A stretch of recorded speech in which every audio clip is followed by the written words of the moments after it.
नमस्कार, सिटी समाचार में आपका हार्दिक स्वागत है। सबसे पहले एक नजर आज की सुर्खियों पर।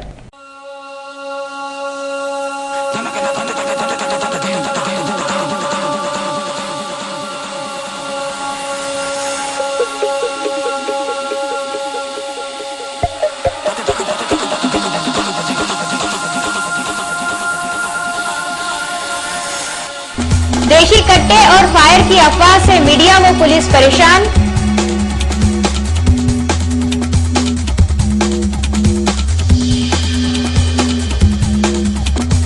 शासन की आम आदमी बीमा योजना को भारी प्रतिक्रिया।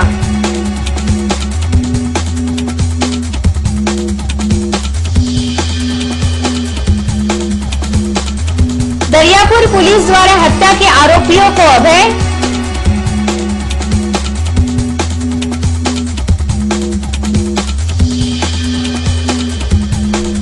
और जिंदगी देने वाले सर्वोपचार अस्पताल में मौत हुई सस्ती।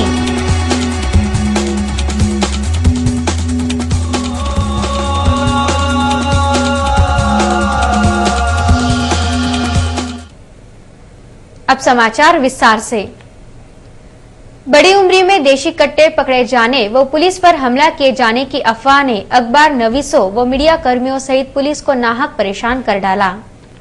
बड़ी उम्री में यवतमाल पुलिस ने कई घरों में छापा मारकर देशी कट्टे बरामद किए। इस दौरान पुलिस पर हमला किया गया। इस आशय की जानकारी दोपहर के समय प्रिंट व इलेक्ट्रॉनिक मीडिया में फैल गई। यह समाचार किसने फैलाया, इसकी खोज की जा रही है, परंतु सभी से पूछताछ करने में सभी ने अपना काफी समय गंवाया और दौड़ धूप भी की। इस प्रकार के फोन पुलिस निरीक्षकों को भी आए। शाम को पता चला कि यह कोरी अफवाह थी। अफवाह फैलाने से वातावरण में तनाव पैदा होता है, परंतु यह अफवाह ने पत्रकार व पुलिस प्रशासन को नाहक ही परेशान कर डाला, जिसकी जांच जरूरी है। ग्रामीण भागों के अल्प, अत्यल्प व भूमिहीन किसानों के लिए चलाई जा रही आम आदमी बीमा योजना को भारी प्रतिक्रिया प्राप्त हो रही है। ग्रामीण भाग के अल्प, अत्यल्प व भूमिहीन किसानों के लिए आम आदमी बीमा योजना चलाने की शासन की योजना प्रभावी ढंग से चलाने के लिए तहसीलदार श्री सोहम वायल ने सभा लेकर आह्वान किया था। इस योजना को अमल में लाने के लिए मंडल अधिकारी व तलाटी ने काम की शुरुआत की, तो इस योजना को भारी प्रतिक्रिया प्राप्त हुई कि उगवा, शिवनी, कुरनखेड़, कापसी व दहीहंडा में प्रशासन को कैंप लगाना पड़ा। इन सभी कैंपों में एसडीओ, तहसीलदार व नायब तहसीलदार ने भेंट दी। शिवनी में मंडल अधिकारी श्री जे पवार, तलाटी महेंद्र कदम, मलकापुर के संजय गिरी, राले येलवन, यवता के कैलाश कदम, डोंगरगांव के शिव प्रसाद देशमुख, अनिल शेगोकार, वारके सहित शिवनी ग्राम पंचायत के सभी कर्मचारियों ने इस कैंप को सफल बनाया। निवासी उप जिलाधिकारी श्री जितेंद्र वाघ ने इस योजना की जानकारी सिटी न्यूज से बोलते हुए दी। 9वी ते 12वी या वर्गात शिकणारे जे मुलं आहेत त्यांना 2 मुलांपर्यंत 300 रुपये प्रति तिमाही याप्रमाणे स्कॉलरशिप सुद्धा ही इन्शुरन्स कंपनी म्हणजे LIC मार्फत देण्यात येत असते। त्याच्यामध्ये आतापर्यंत फक्त ग्रामीण भागातील भूमिहीन कुटुंबांचा समावेश करण्यात आलेला होता। तथापि जून 2011 मध्ये जो नवीन GR आलेला आहे, शासन निर्णय आलेला आहे, त्याच्यानुसार 5 एकरपेक्षा कमी कोरडवाहू जमीन आणि 2.5 एकरपेक्षा कमी बागायती जमीन जर असेल तर अशा कुटुंबांना सुद्धा या योजनेपुरतं भूमिहीन कुटुंब म्हणून समजण्यात यावं आणि त्यांचा समावेश किंवा त्यांची नोंदणी करावी अशा सूचना शासनाच्या होत्या। दरियापुर पुलिस पर आरोपियों को शह देने का आरोप मृतका के परिजनों ने लगाया है। अकोला में MPSC की परीक्षा देकर स्कूटी से दरियापुर लौट रही 28 वर्षीय श्रीमती शीतल प्रमोद खेड़कर को रास्ते में रोककर शीतल के देवर व नंदोई ने विष पिलाया था। यह घटना 28 अगस्त को हुई थी। बाद में अस्वस्थ शीतल खेड़कर को अकोला के निजी अस्पताल में दाखिल कराया गया, जहां उसकी मौत हो गई। 1 सितंबर को शीतल की मौत के बाद संतप्त परिजनों ने दरियापुर पुलिस थाने का घेराव किया, तब पुलिस थाने के मुख्य दरवाजे को बंद कर वहां तगड़ा बंदोबस्त लगा दिया गया। मृतका के परिजनों के अनुसार इस प्रकरण की शिकायत करने के बाद भी दरियापुर पुलिस ने किसी भी प्रकार की कार्रवाई नहीं की और न ही आरोपियों को गिरफ्तार किया। इस प्रकरण में दरियापुर पुलिस की भूमिका के प्रति मृतका के परिजनों ने संदेह जताते हुए आरोपियों को गिरफ्तार कर आवश्यक जांच की मांग की है। सर्वोपचार अस्पताल में जिन रोगियों का कोई वाली नहीं है, उन्हें उठाकर बाहर फेंकने का मामला सामने आया है। अकोला का सर्वोपचार अस्पताल जिस उद्देश्य से शासन ने खोला है, वह सर्वोपचार अस्पताल अपनी जिम्मेदारी ही भूल बैठा है। सर्वोपचार अस्पताल में उच्च वर्गीय रोगी तो आते ही नहीं है, अब धीरे धीरे मध्यम वर्गीयों ने भी इससे मुंह मोड़ लिया है। अब सर्वोपचार अस्पताल में अधिकांश रोगी गरीब तबके से ताल्लुक रखते हैं। यहाँ गरीब तबके के रोगियों से भी अज्ञानता का लाभ उठाते हुए धन ऐंठा जाता है। जिन रोगियों का कोई वाली नहीं है, उन्हें सर्वोपचार अस्पताल में दाखिल ही नहीं किया जाता। यदि गलती से किसी ऐसे रोगी को यहाँ दाखिल कर दिया गया जिसका कोई वाली नहीं है, तो ऐसे रोगियों को उठाकर बाहर फेंक दिया जाता है। सर्वोपचार अस्पताल के बाहर सिटी न्यूज की टीम ने ऐसा ही 2 रोगियों को देखा जो मरणासन अवस्था में थे। ये ऐसे रोगी थे जिन्हें दुर्धर बीमारियों ने जकड़ लिया था, जो शरीर से काफी कमजोर और लाचार हो गए थे। ये दोनों रोगी सर्वोपचार अस्पताल के बाहर अलग अलग जगह पर पड़े अपनी मौत का इंतजार जिंदगी देने वाले अस्पताल के बाहर पड़े पड़े कर रहे थे। सिटी न्यूज की टीम यहां पहुंचते ही सर्वोपचार अस्पताल के सुरक्षा रक्षक हरकत में आए और उन्होंने दोनों मरणासन रोगियों को स्ट्रेचर पर डालकर अस्पताल में दाखिल कराया।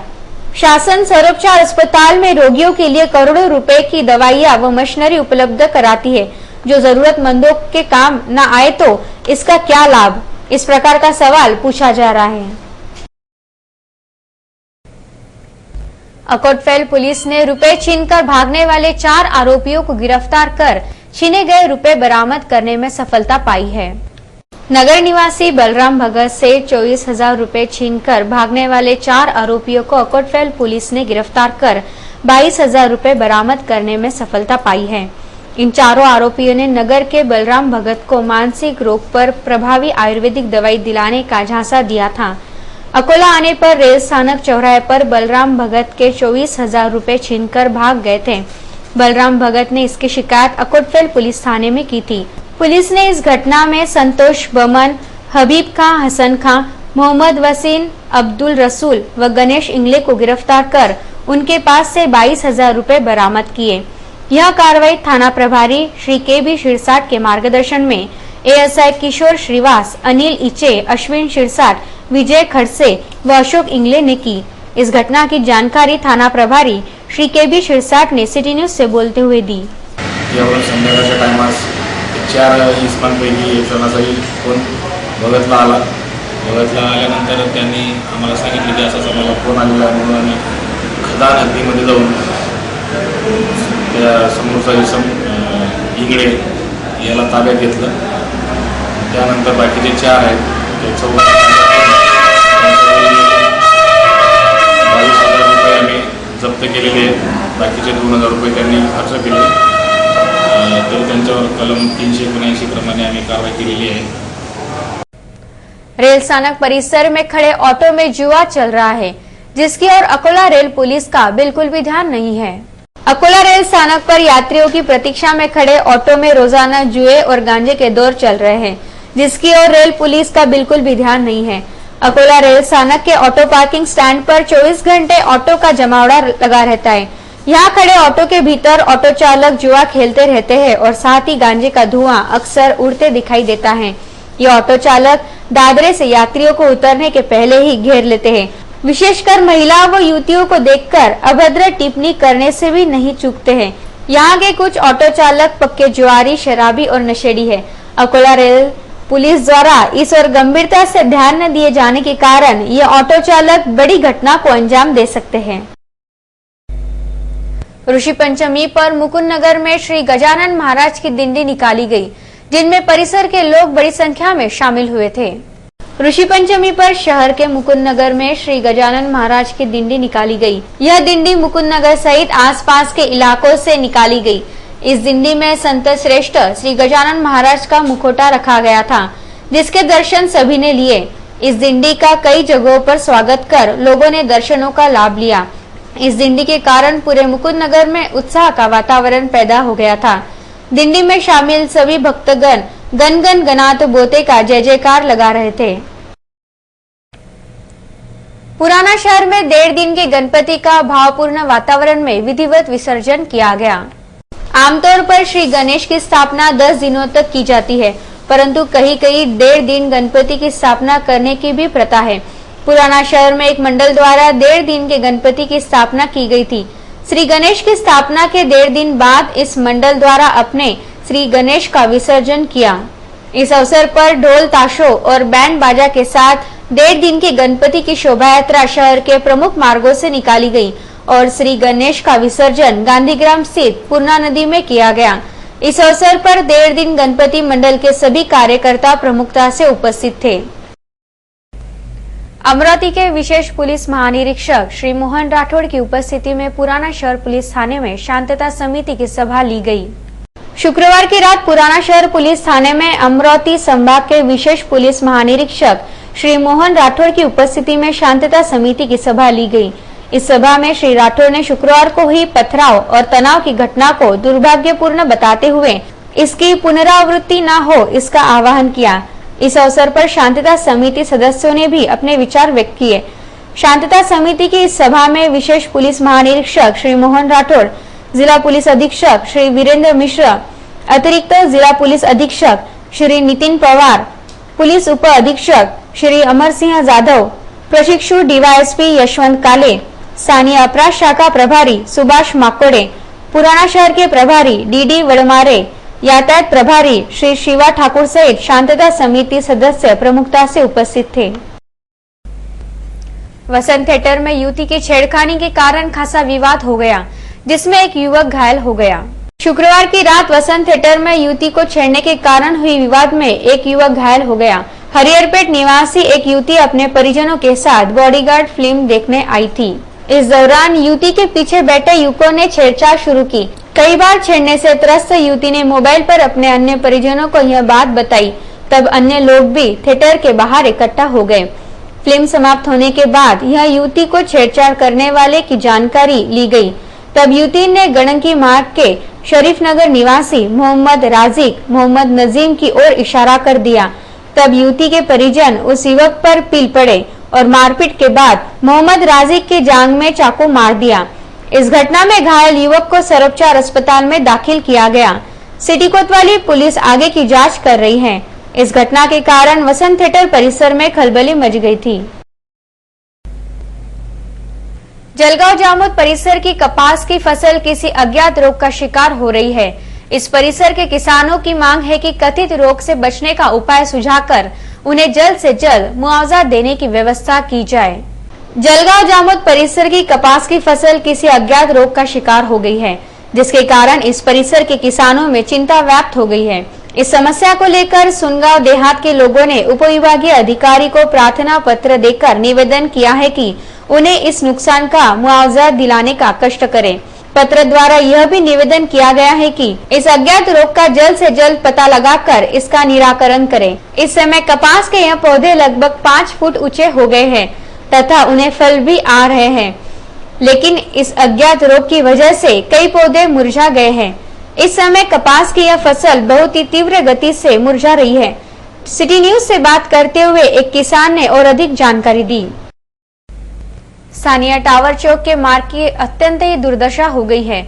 इस रास्ते पर चलना यानी दुर्घटना को निमंत्रण देने जैसा हो गया है। शहर के रास्तों की महिमा का बखान जितना करे उतना ही कम है। इस शहर का हर एक रास्ता अपने अजूबेपन का सबूत खुद देते नजर आता है। विशेष बात यह है कि इस अजूबेपन के शिकार शहर के कई मुख्य मार्ग भी हैं, जिसमें टावर चौक का समावेश है। टावर चौक का रास्ता बस स्टैंड और रेलवे स्टेशन से जुड़ा होने के कारण इस मार्ग का महत्व और भी बढ़ जाता है। इस परिसर में कई शालाएं होने की वजह से सैकड़ों छात्रों का भी आवागमन लगा रहता है, लेकिन कुछ महीनों पहले इस रास्ते के गड्ढों को पाटने के नाम पर नागरिकों से भद्दा मजाक किया गया। गड्ढों पर पत्थरनुमा बड़ी बड़ी गिट्टियां और मिट्टी डाली गई। बारिश के पानी की वजह से मिट्टी कीचड़ में तब्दील होकर रास्ते पर फैल गई और गिट्टियां रास्ते पर बिखर गई। परिणाम यह हुआ कि रास्ता पहले से ज्यादा खराब हो गया, जिसकी वजह से कई लोग चोटिल भी हो चुके हैं। मनपा इन सारी स्थितियों से अनाभिज्ञ है, ऐसी बात नहीं है, लेकिन जिस विभाग की कार्यक्षमता और मानसिकता को लकवा मार गया हो, उससे उम्मीद भी किस आधार पर की जाए। देशमुख फैल स्थित गजानन महाराज मंदिर में सामूहिक पारायण का धार्मिक कार्यक्रम आयोजित किया गया। इस कार्यक्रम में कई श्रद्धालुओं ने पठन किया। स्थानीय देशमुख फैल के गजानन मंदिर में सामूहिक पारायण पठन का कार्यक्रम आयोजित किया गया। ऋषि पंचमी के अवसर पर शहर के अनेक मंदिरों में इस प्रकार के धार्मिक कार्यक्रमों का आयोजन किया जा रहा है। यह कार्यक्रम उसी कड़ी का एक हिस्सा था। इस समय गजानन महाराज की प्रतिमा को बड़े ही आकर्षक ढंग से सजाया गया था तथा मंदिर परिसर को भी स्वच्छ किया गया था। कई स्त्री पुरुषों ने सामूहिक पारायण पठन में भाग लेकर गजानन महाराज के प्रति अपनी श्रद्धा प्रकट की। इस समय महाप्रसाद का भी आयोजन किया गया, जिसका लाभ सैकड़ों भक्तों ने उठाया।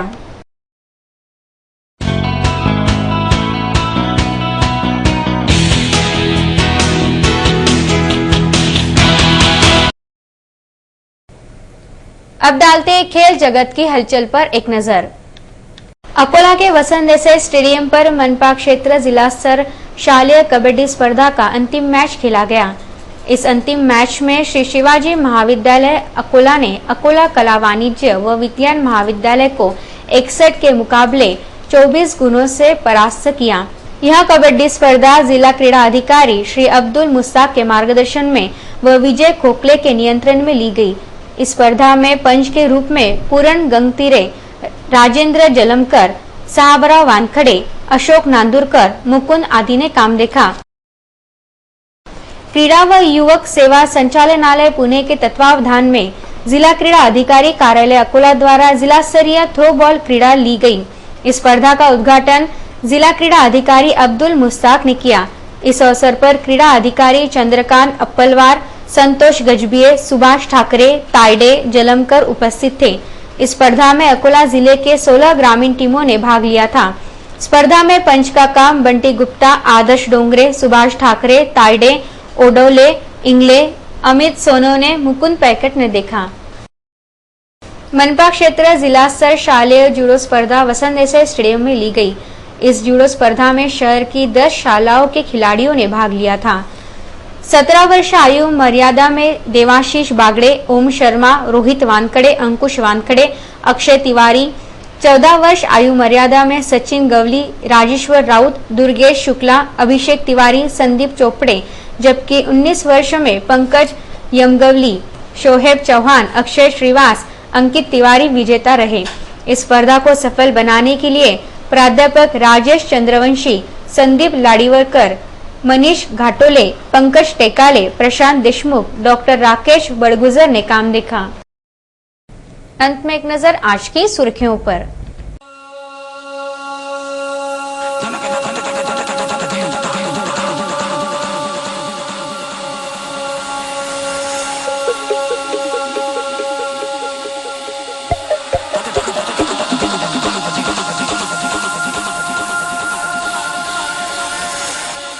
देशी कट्टे और फायर की अफवाह से मीडिया व पुलिस परेशान।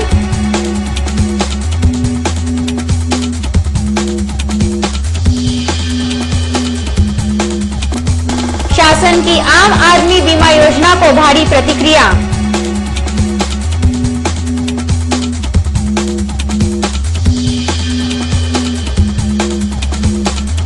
दरियापुर पुलिस द्वारा हत्या के आरोपियों को अभय।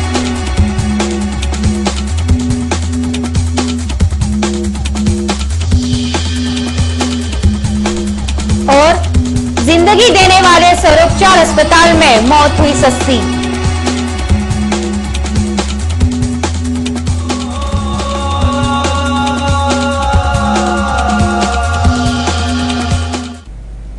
फिर मिलेंगे शहर की ताजा जानकारी तथा महत्वपूर्ण घटनाओं के साथ। नमस्कार।